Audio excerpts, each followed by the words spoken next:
It's 8:22. Today is the first anniversary of the launch of our Make a Difference campaign. Over the past year, we brought you hundreds of stories of the incredible work being done in communities across Merseyside throughout the pandemic. One of the campaigns to come out of Make a Difference is the BBC's Give a Laptop project. The idea was to help every child who needed access to a laptop or a tablet so they could learn online during the current lockdown. Well, get this, these figures are amazing. So far, we've received 46,165 donations and around another 70,000 have been promised by businesses in the coming 12 months. In addition to that, 917,890 has been donated by individuals and businesses to buy devices and data. So £917,000. One of the schools which has benefit in Liverpool is Gateacre School in Belle Vale. I'm delighted to say that Lisa Mitchell is the community coordinator there. Hello, Lisa. Hi, you all right? Yeah, I'm good, thank you. Tell us about how the campaign has been for Gateacre School then. It's been amazing. To be honest, it was something that we weren't aware of first until we actually had a phone call from at our reception with a member of the public offering us 4 laptops, which we obviously gratefully received because we have our students at the time obviously were working from home and we just started doing the live lessons. After that phone call, we have been receiving quite a few. So we received between 30 and 40 devices. And they were ranging from, we have laptops, we've had digital cameras, we've had phones, we've had tablets, we've had books. We've had quite a diverse range of equipment that's arrived at school, which has been amazing for our students. Were you surprised by the response from the public?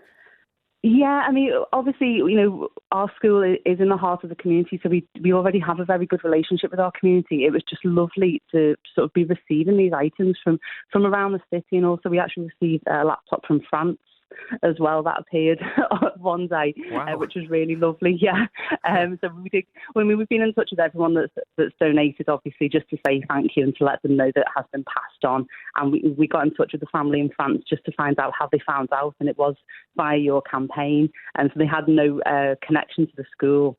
Technically, they just randomly chose us to be the recipient. Oh, but that's a really nice story. The thing that hit me as well is most people probably could help with this, couldn't they? Because we've all got a mobile phone that we've not used for 2 or 3 years at the back of the cabinet, just gathering dust. Yeah, definitely. And I've just been talking to one of our staff about that, in fact. And even with the students back in school, we do use a lot of apps within our lessons. So, for example, in our science department, we use something called Tassami. And so that is something that the students will do on their phone. And some students don't have phones, so it's going to be great. We can use the phones that we've been given will be used within those lessons for some of the students that don't have them, just so they can engage in the lesson in school itself. Brilliant. You've also had a generous donation from one of our local publishers, I think. Tell us about that. Yeah, so we had a lovely phone call from Scouse Publishing, and they, as well as donating a laptop, an iPad, and an iPhone, they also donated. I think it was about 200 to 300 books on local history. So we've been using them. So we've actually had them out. We've been giving some to our history department. We've put some in the school library. We've given them to anyone that's been coming into school to collect work for their students. And we've also put them in our big little library in Belle Vale Shopping Centre as well. So when we're back open, we'll be able to offer those out to the local community as well for free. Fantastic. On the back of the Make a Difference campaign, the government has stepped up to help provide laptops. Have you benefited from that? How's that gone for you? Yeah, no, we have. We were able to get some from the government as well. So we received, I think we've received over 100 of those. So they've been given out too, which has been, obviously that's been brilliant. And we've also received dongles as well. And then on top of that, near the end of the lockdown, we were actually successful with a funding bid for the Mayoral Neighbourhood Fund, which was supported by our local councillors. So we were able to purchase alarm clocks and wireless headphones, which have been really helpful because we've had some of our students that have got, multiple siblings in the household. So although they may have the devices, they might not have that quiet space at home to actually do their work or listen to the live lessons. So being able to have the wireless headphones has really helped those students as well, which is great. Yeah, and it's a good point, isn't it? You mentioned there about the dongles, which I think were provided by Vodafone. It's all right. It's all right giving a child a laptop or a tablet or whatever it may be, but actually, if they've got no internet, it's kind of pointless, really, isn't it? Yeah, just a bit.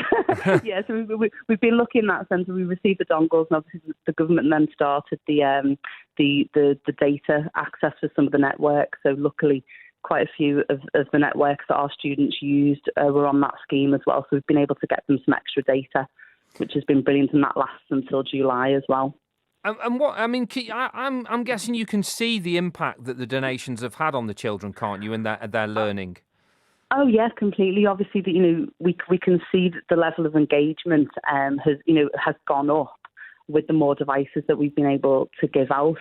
And it might not be engagement at the time that that live lesson happens, but we can see that that later on in that day, maybe if they've had to share a laptop, they've been able to log in later on in that day to complete the work and hand it back into us. So there's definitely an improvement over the time. It was just obviously it's a new way of working for the students as well, and we had to give them time to get used to it. But they've been fabulous. They've been really, really good, and it's been amazing to see how well they've been able to adapt over the last 12 months. And here's the big question now for you: what's it been like back in school with everyone back? You've been back a couple of weeks now. Has it all gone to plan?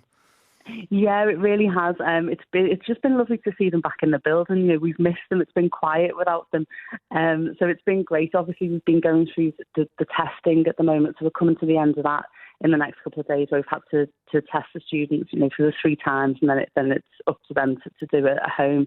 So that's been something different, because obviously we've had to sort of train the staff, and we've got to get through the amount of students. We've got over 1,000 students at Gateacre, so getting them through that testing process. But they've just taken it all in their stride, which has been really really lovely to see. And I think they're happy to be back and happy to have that routine in place, and to have the school dinners as well, because our dinners are lovely.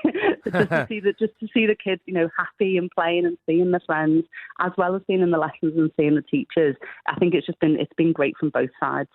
Do you have the dinners as well, Lisa? Be honest now. Oh yeah. Oh no. Right. Honestly, we love them. We absolutely love our dinners. Making me hungry. Lisa, I'm glad it's all gone well. Thank you for coming on. Oh no, you're welcome, and thanks to everyone who's been donating. It's been great. Brilliant. That's Lisa Mitchell there, Community Coordinator at Gateacre School in Liverpool.